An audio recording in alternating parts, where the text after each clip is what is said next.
Did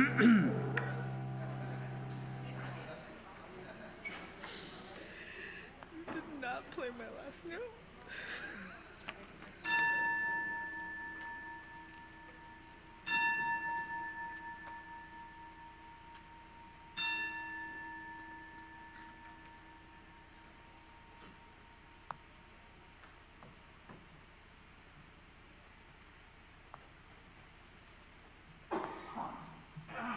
Good morning.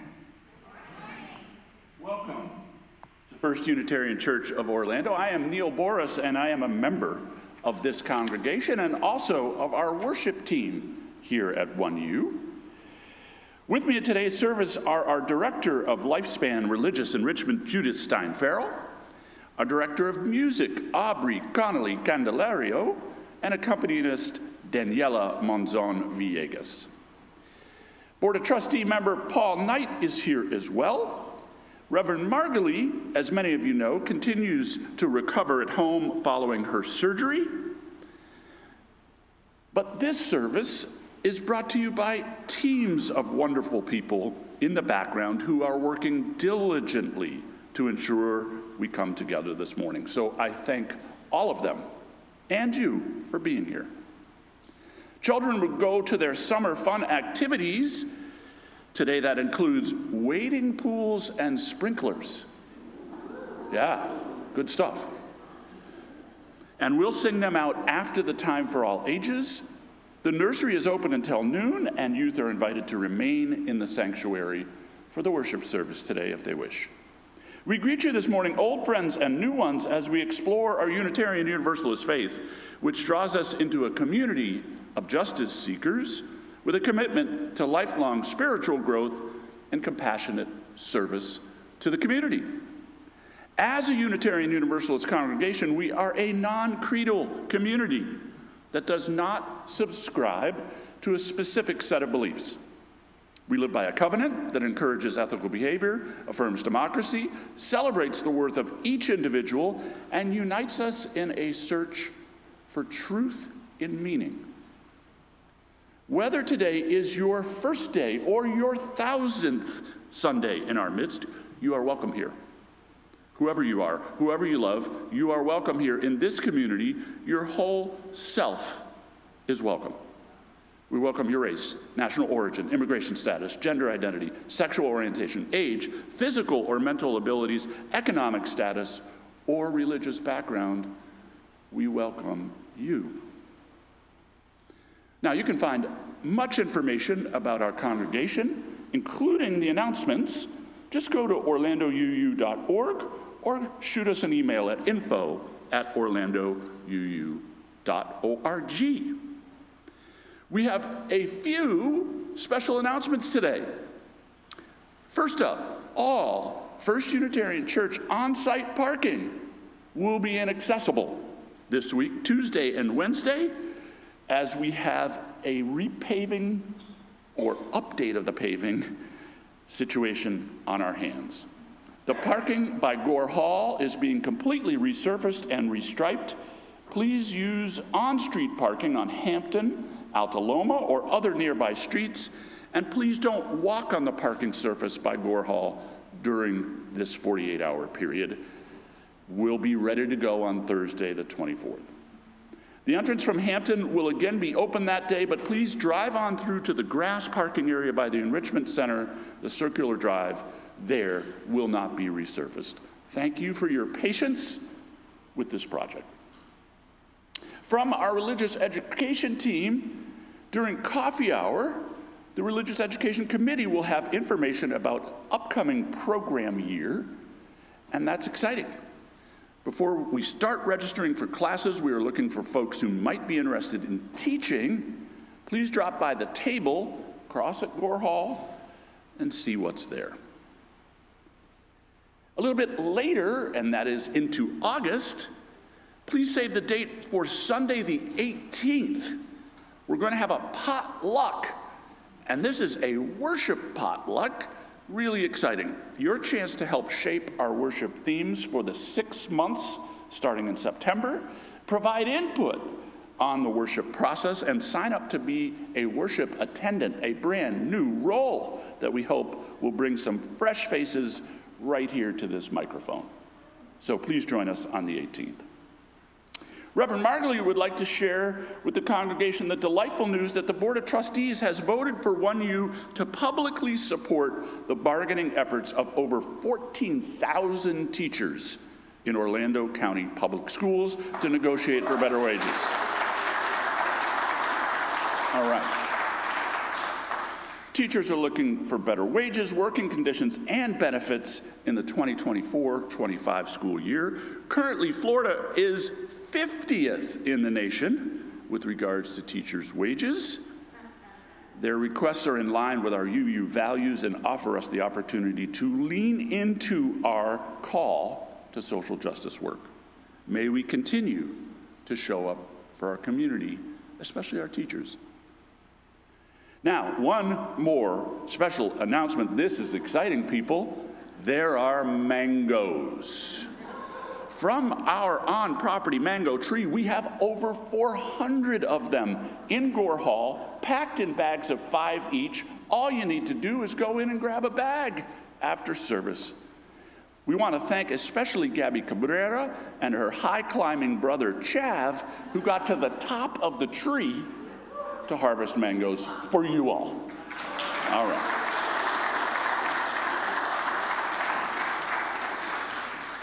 We have other announcements that are on slides before and after the service and have links in our weekly update or on our website, where you should always go to find more information. If you'd like to follow along to the service, please use the QR code shown in the monitor and on the first few slides. Thank you again for being here in person and online today. And now we'll move into our chalice lighting. And please say the words with me as we light the chalice. They'll appear on the screen behind us. In the light of truth and in the warmth of love, we gather to seek, to sustain, and to share. And now, please rise in body and spirit as we sing our first hymn, When Your Heart is in a Holy Place, number 1008 in your hymnal.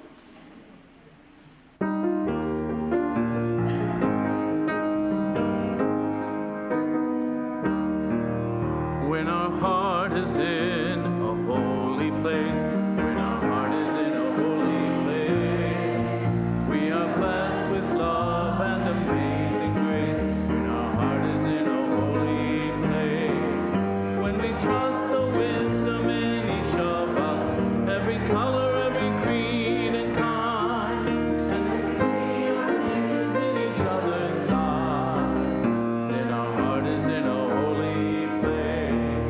When our heart is in a holy place, when our heart is in a holy place, we are blessed with love and amazing grace. When our heart is in a holy place, when we tell a story from deep inside, and we listen with a loving mind, and we hear our voices in each other's words, then our heart is in a holy place. When our heart is in a holy place, when our heart is in a holy place, we are blessed with love and amazing grace. When our heart is in a holy place, when we share the silence of sacred space, and the God of our serves within, and we feel the power of each other's faith, then our heart is in a holy place. When our heart is in a holy place, when our heart is in a holy place, we are blessed with love and amazing grace. When our heart is in a holy place, when our heart is in a holy place.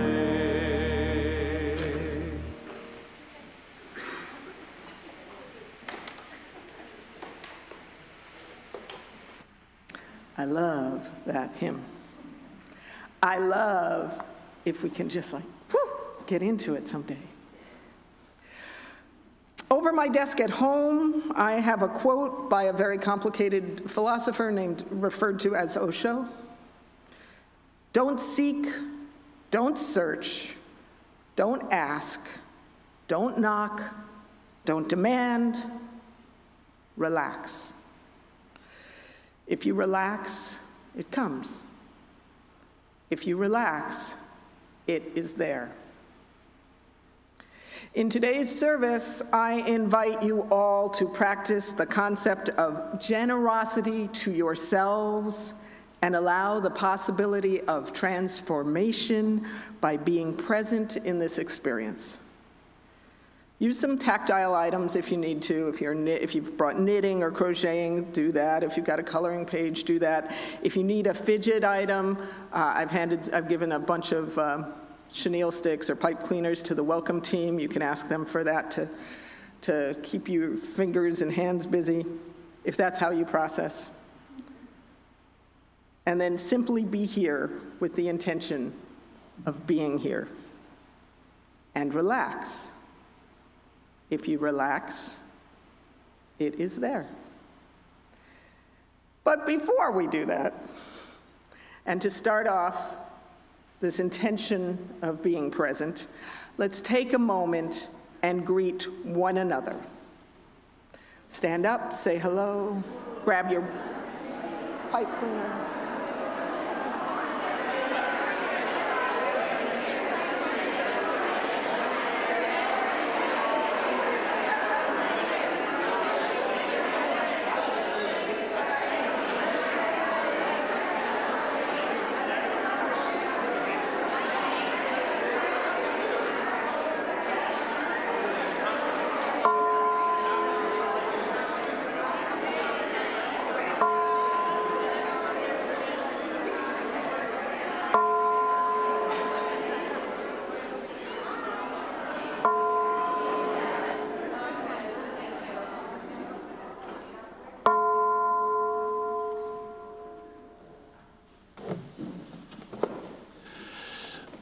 Well, I've moved up front to this microphone because it's time for all ages. Yeah, time for a story. And so I am asking the young and young at heart to join me here on the carpet for a story called Mind Bubbles. Kids at heart, come on up. Love it.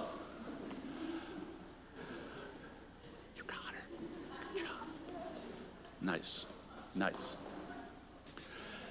All right, now, we're in good shape today because all the pictures and words are going to be up on the screen right behind me. That's pretty cool. And this book, as I said, is called Mind Bubbles. It's written by a doctor named Heather Krantz and illustrated by someone named Lisa May. Cool. There's some questions in here, so you guys get to shout out your answers too. How's that? I think a lot of thoughts. Do you? Yes. Too many. Too many. You try to think a lot, and they're just always coming. How about this one? I have lots of feelings. Do you? Yeah. Ooh, too many.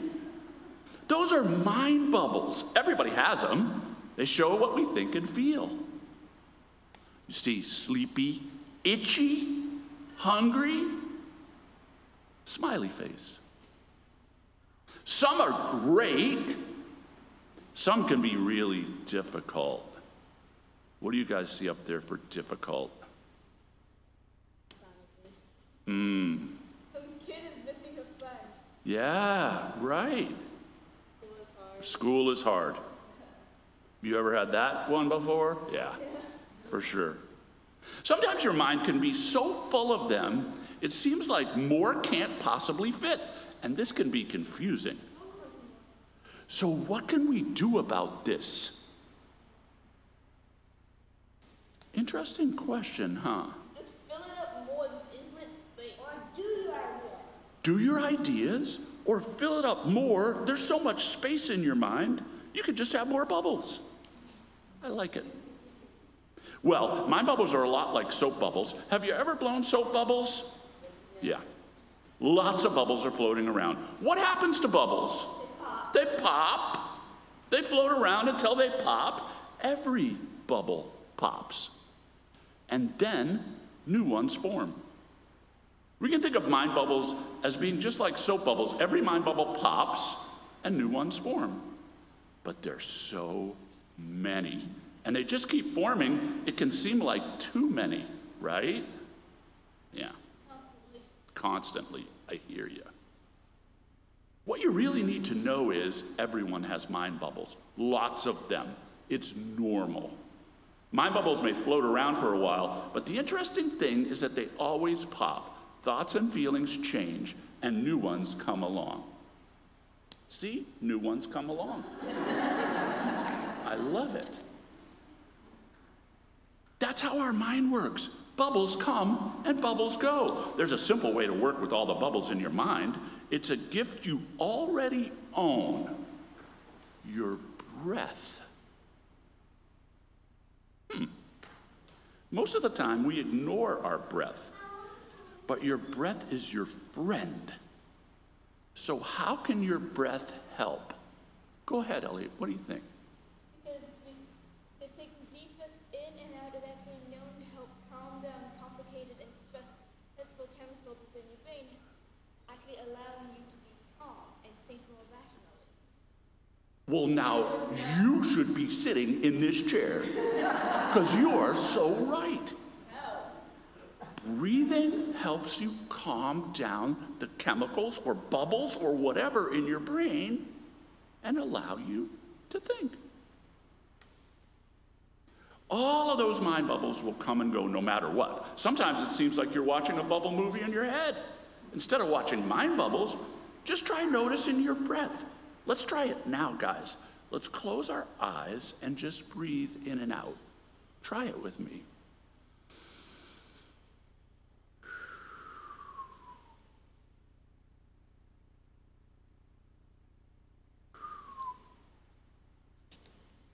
Nice job.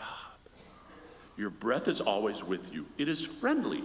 If you get distracted by more mind bubbles, just gently go back to noticing your breath in and out, and in, and out, and out, and in. This takes practice. Mind bubbles can be very distracting, but if you spend time noticing your breath moving in and out of your body, pretty soon you'll realize that mind bubbles still show up, but you can just allow them to be there. You don't have to do anything about the mind bubbles. If you go back to noticing your breath, each bubble will eventually do what? Pop. And soon you'll feel calm and still, and maybe even happier. And your breath becomes your bestie. If you can be present right now with your breath and just be aware of all the mind bubbles, this has a name. It's called mindfulness. So how do we remember this? Well, it's a snap. S-N-A-P. S is for stop and breathe. N is for noticing your mind bubbles. A is for allowing the bubbles to be there. And P is just to practice again. Can you guys snap with me? Let's snap.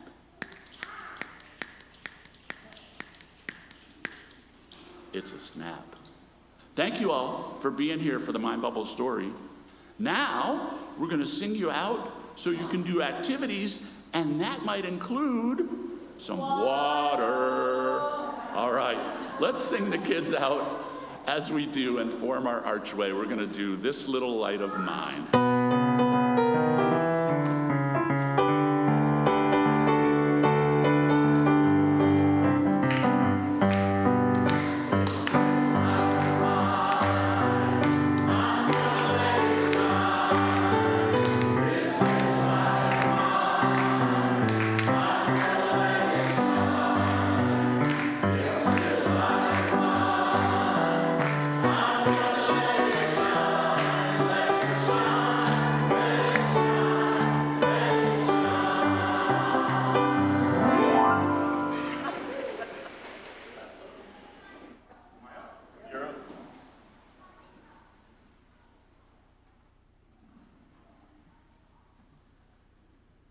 Good morning, good morning. I need to remember to speak as closely to the microphone as I can.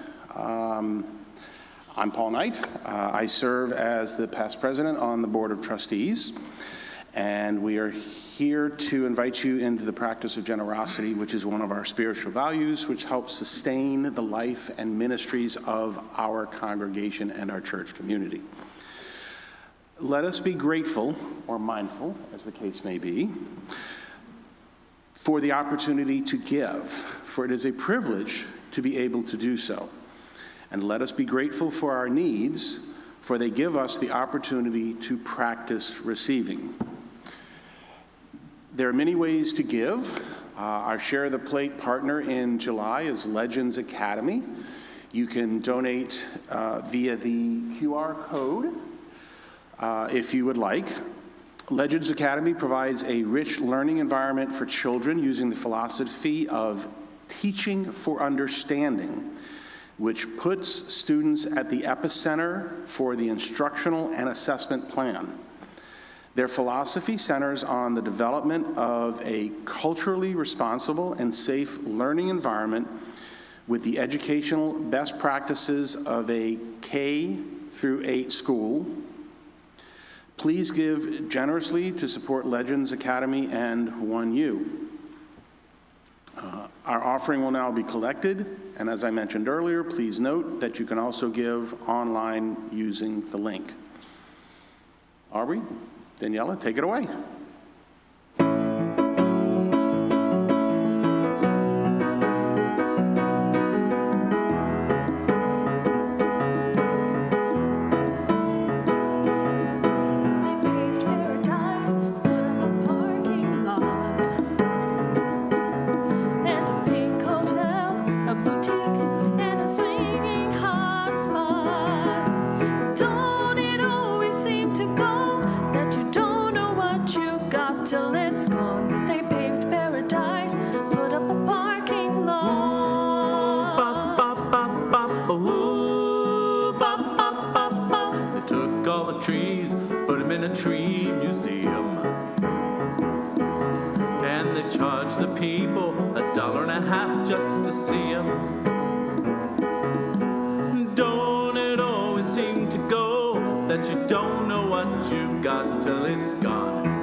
You don't know what you've got till it's gone.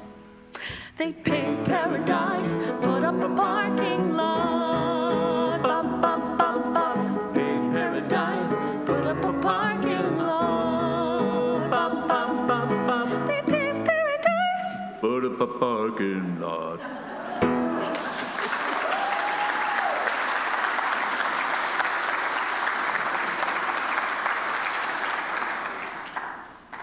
Thank you, Aubrey and Daniela. That was wonderful. Let us joyfully receive what is offered here today in the spirit of gratitude and fellowship.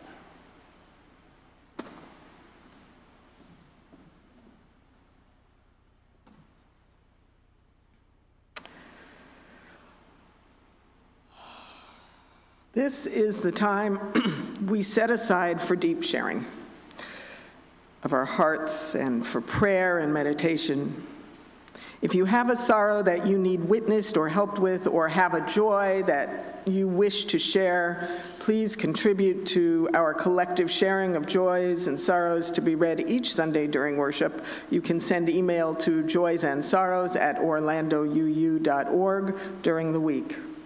If you are attending in person, you can also fill out a card at the registration table and hand it to an usher before the start of the service. And after the meditation, we will call you forward to participate in our candle lighting ritual, to which you bring your joys and sorrows as we come together. Come as you are. Your whole self is welcome in this sacred space we are creating together. Today's flowers were brought by Jeannie Carter in honor of her grandniece's first birthday.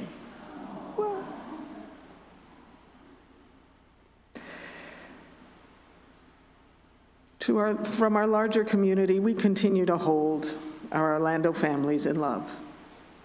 Our communities with care, and the world with our compassion, by acting for justice in all of the small and large ways that will move the arc of justice. I believe there was an activity here yesterday to do that. And for all the joys and sorrows of this community shared today, and for all those held close in our hearts, let's pray, let's celebrate, and send each other healing energy. I invite you into a meditative prayer with these words.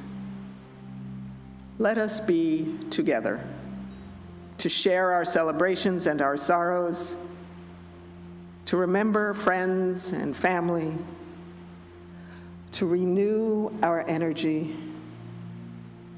Let us be together in community where we find support, compassion, love, and care.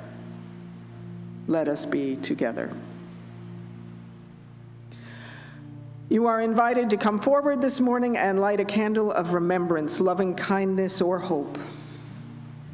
Our first candle will be lit to recognize the joys and sorrows of our online community. And the last candle to recognize the unspoken joys and sorrows of all in this room.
the stirrings of compassion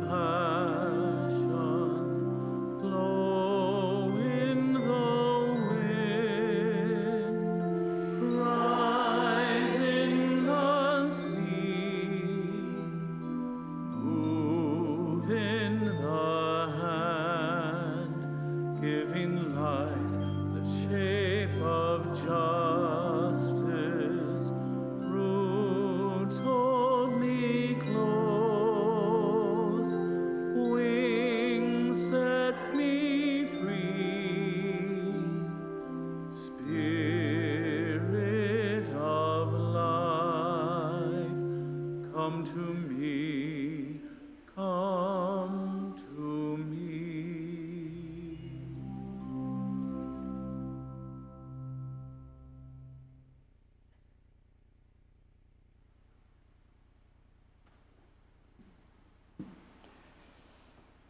All the extra electronics I brought up to keep myself on task. All right, start. So this is going to be a reminder service, a reminder reflection. The combination of what I did over my summer report and a reminder of stuff you may be familiar with, but that's okay. Every now and then it's good to hear something you think you know. Every now and then in familiar story you get a spark from something that you had not heard in that familiar stuff before, or that when a different person relates it, it's heard differently in your head. I had a meditation teacher have a guest come in once, and I heard him, the same thing he'd been saying over and over again, and suddenly, boom, it made sense to me. Don't ask me, I don't remember. But, well, I do, it's too big a story, but there we go. So I'm going to share with you what I've done this summer, a little bit, why you don't have to remember it, there's not going to be a test, an exercise in just being, and a quick review of why it matters. As some of you know, I spent my week before last up at the Mountain Retreat Center in Highlands, North Carolina. I go there every year about this time to be with a bunch of my liberal religious educator cohort, and we're known as LREDA, Liberal Religious Educator Association.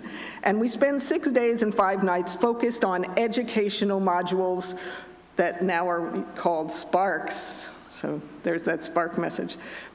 And that we've arranged to have, and we spend the time sharing personal experiences in our jobs and how our jobs and our personal lives balance or don't, as is often the case.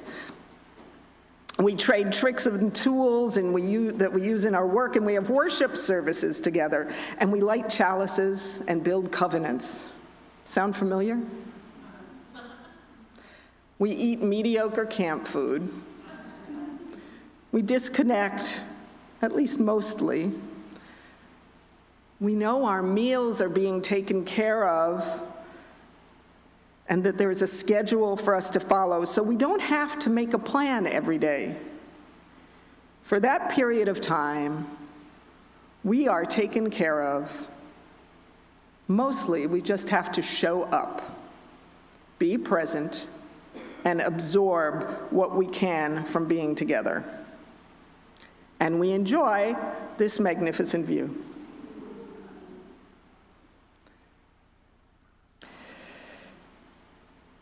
I was there this past time for 2 programs. I co-led one. By the way, you learn a lot more about things when you are teaching them. Hint, hint. By the way, if anyone's new here, I'm the director of Lifespan Religious Enrichment, basically the Sunday school director. I'm looking for teachers. Okay. If you want to learn more about your Unitarian Universalist faith, sometimes it's awesome to go in there and follow a curriculum, and teach a lesson.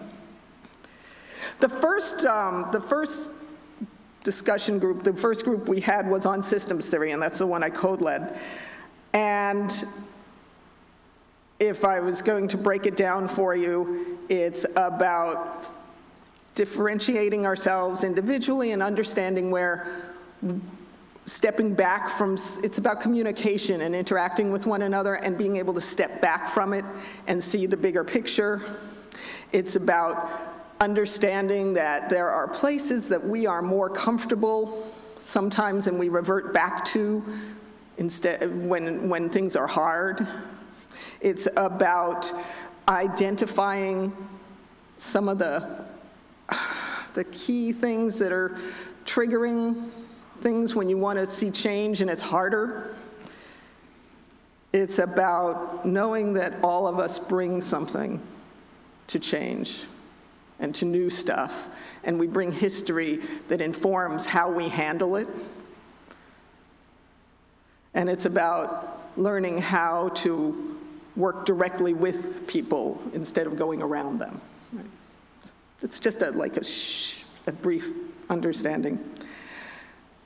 The second part of it was about building a culture around young adults and the youngest of them, the emerging adults, and how we might help build that for those kids that are leaving high school and then may still be showing up in our congregations or going off to college, and how they can continue to feel like they're in a safe place here, or find a safe place within their UU faith which protected them in their childhood.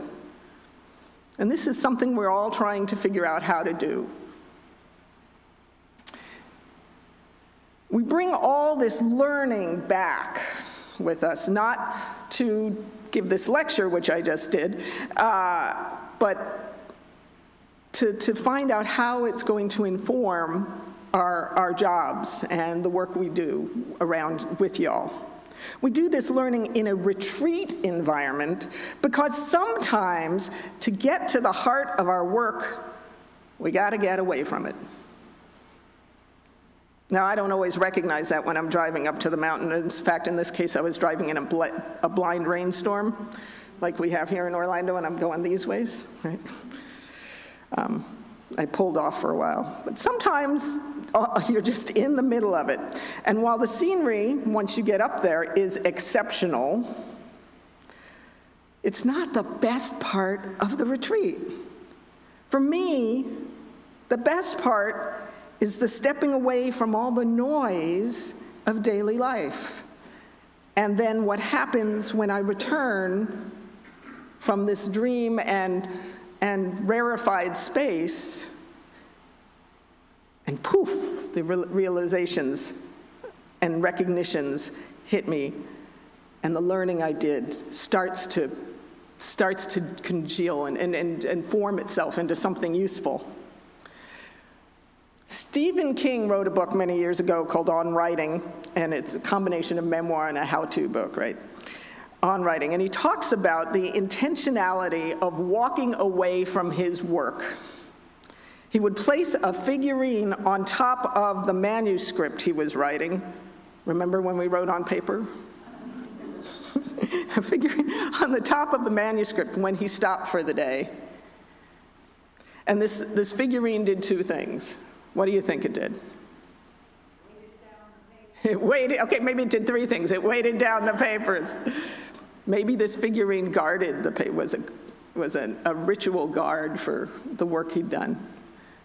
And maybe, and was, a reminder that he was done for the day, and it would be all right until he was ready to come back.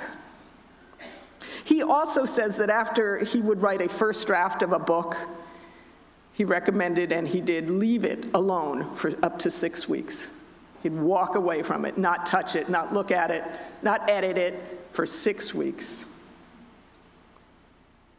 I had a teacher in college that also told me the best piece of advice I'd ever heard was when you write something, an email, a paper, anything, walk away from it for a day and then come back and write it. Now, those of you who've read my RE updates, you know I don't do that because I don't catch my edits, but I do it, just not with that. My son's father tells me a story of working on a problem at work once upon a time during the tipping point years of the Silicon Valley. I'm going to give you a very abbreviated version of this. He is a computer techie, and there's a lot of binary and ASCII and SQL jargon that if I were to try to share it, first of all, I'd get it wrong, and secondly, it would bore those who don't understand it, and those of you who do understand it would then call me on the carpet and tell me I had it all wrong. But the short version is he needed some SQL code. And SQL is a programming language for storing and processing information in a relational database. Google it later, put the phones down. To simplify things, he scanned some code off paper pages, right, out of an SQL manual, and that had source code on it, and he used a scanner that had optical character recognition. Now, this was the 90s, so that was a big deal. Today, most of our scanners and computers and laptops on our desks have this capability, but back in the 90s, that was a big deal. The code he scanned in, the information he was trying to work with was represented by a series of numbers and letters, some uppercase, some lowercase. The character recognition program in those days were pretty good, but they didn't always get nuance. Mark came home after staring at this code for a couple days because every time he ran it, he crashed the CPU and couldn't figure out why, and he shared the CPU with the rest of the office, so every time he crashed the CPU, the rest of the office couldn't do their work. And he'd have to reboot everything. So he came home after a few days of staring at this code, trying to figure out why he couldn't, what was wrong with it. Since he'd scanned it, it should be working. And he'd been staring at the code for days. So he gave up, he put it down, he came home, he had dinner, he went to sleep, and he had a dream. And he woke up the next morning, and he told us about an L, a capital L, dancing in his dream. And it turned out that the recognition software, the character recognition software, had changed that capital L to a lowercase l. And that was what locked up the entire code in the program. Now, he realized that because he got away from it, because he stepped back, because he let go, and that allowed his brain to find an answer. It's not nirvana, but it peeks out at you, right? Unless, it might be nirvana if you're an SQL geek. How many of those are here? Oh, wow, yay. But he got to his goal by letting go. So now, I'm going to give us a chance to all let go together.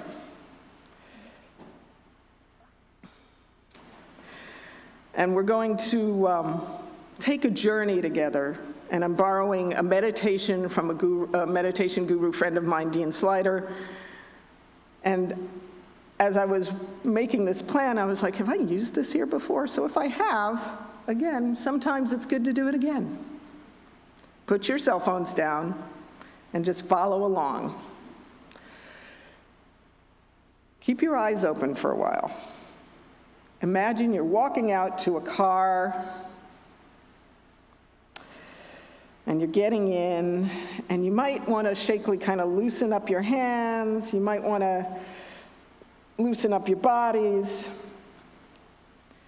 Anytime during this session, if you need to adjust your position or stretch your legs or squinch yourself, scratch your nose, blow your nose, go ahead. You're sitting down comfortably. Keep your eyes, now what? Now, there's probably some sense of expectation as you anticipate launching into this new activity, some sense of turning the key in the ignition, feeling the engine start to rumble and saying, here we go. But what if we don't start the car? We just roll the top down, yeah. It's a convertible. We lean back in our seat, toss the keys out the window, into the bushes, and say, here we are. Here we are, sitting back, no rumble, nowhere to go, leaving everything as it is, just enjoying the scenery. Okay then, as we're just sitting back in this lazy way, let's take a look around. What's in that scenery? What's already going on in our experience without our doing anything about it? Well, naturally, seeing is going on. As we look around up or down, left or right, the colors and shapes of different objects come and go out of our view. No matter what's there, naturally, we're aware of it. This is nothing special. It's been happening all our life. Naturally, we're aware of sensations as well. You might feel your back or bottom pressing against the seat, the temperature of the air, or inner sensations of being alert, sleepy, hungry, or full. Awareness of hearing is also going on. Perhaps the sounds of a passing traffic, birds, a barking dog, our air conditioner. Now, please notice whether it takes any effort at all to hear what you hear. Nope, no effort. Hearing just arises within our awareness without our doing anything about it. Also notice whether you have any control over what you hear. Can you choose what sound will arise in the next moment? Nope, no. Hearing just happens, arising in our awareness without any effort or control. Notice that that same goes for feeling. Everything we're aware of arises and changes on its own. So close your eyes. That's all, no meditating now. No, please, just continue in here we are mode only. Eyes closed. So what's changed?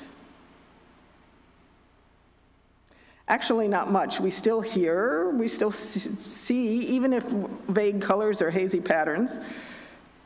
Naturally, the only senses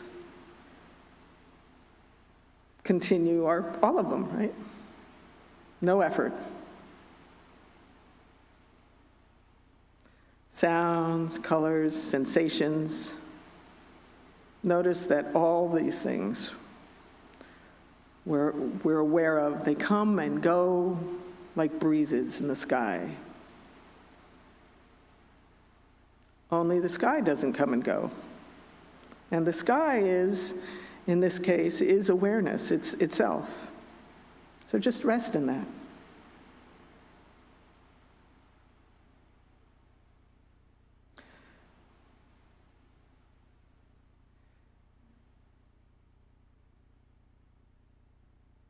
Notice that thoughts and feelings also come and go, arising and changing, vanishing, just like sounds or colors.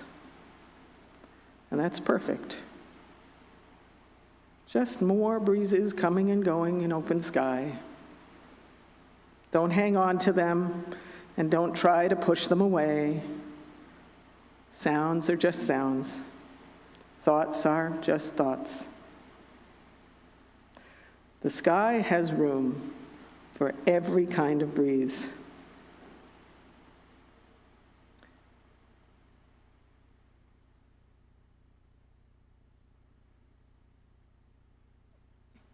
So just rest back in that skylight open awareness without bothering much.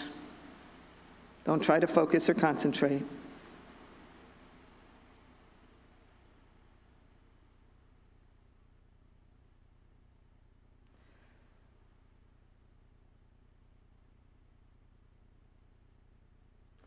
Anytime you find yourself holding on to a thought or a feeling or anything else, or trying to push it away, just relax your grip on it.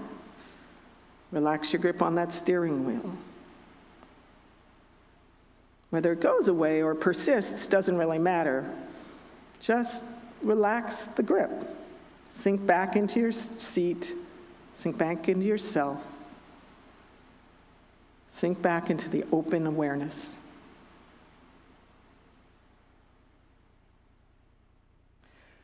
So keep your eyes closed for a moment, but start easing back to a more active state.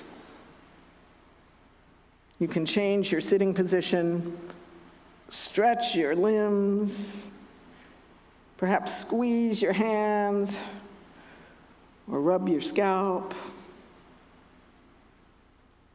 or your eyes, or scratch your nose, get the blood circulating. And when you're ready, after a moment, you can start to slowly open your eyes. Take your time.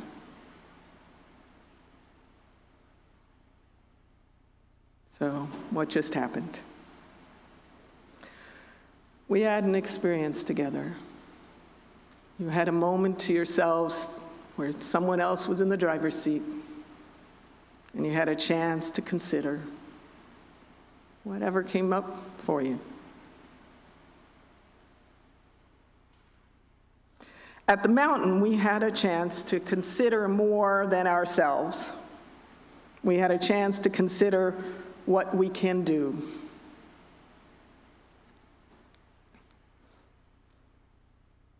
But sometimes, to quote that song we heard at the very beginning of the service, you can't always get what you want. But if you try sometimes, you just might find that you get what you need. So this is a picture from the mountain of us all looking up in the night sky and seeing the International Space Station pass overhead.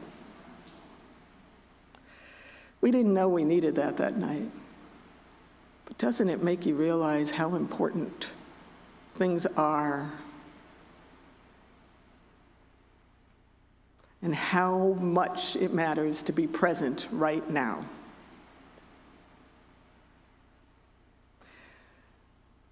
And engaged in the world. So with that, take a deep breath, shake your hands, wake up, and join us in the closing hymn. 1074, the words will be on the screen, I believe.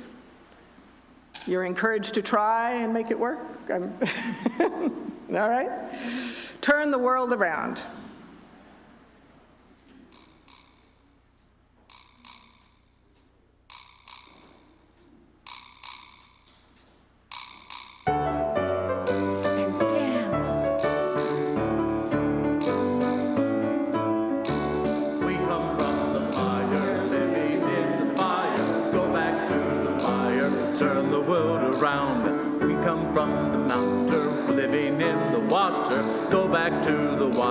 Turn the world around. We come from the mountain, living on the mountain. Go back to the mountain, turn the world around. We come in the river, river wash the mountain.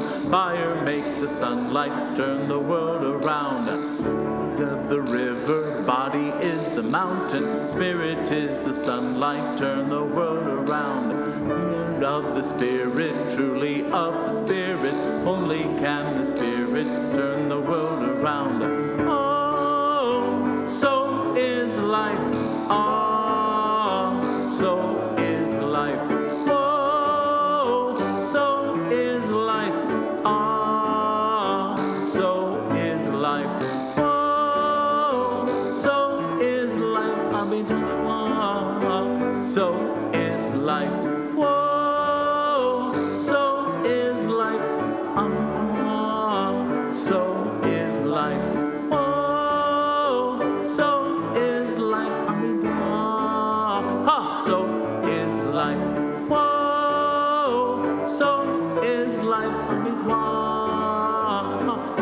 is life.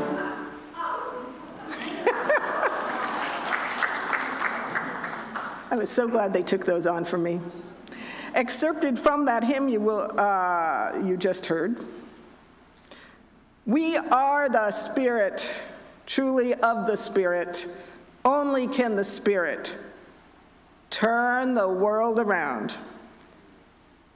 My call to action today is take a break from the world now and again, even in just small increments like we did right here, and then go out and turn the world around.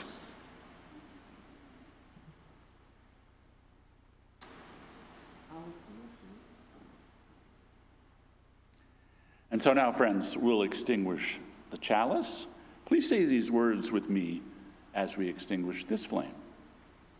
We extinguish this flame, but not the light of truth, the warmth of community, or the fire of commitment. These we carry in our hearts until we are together again.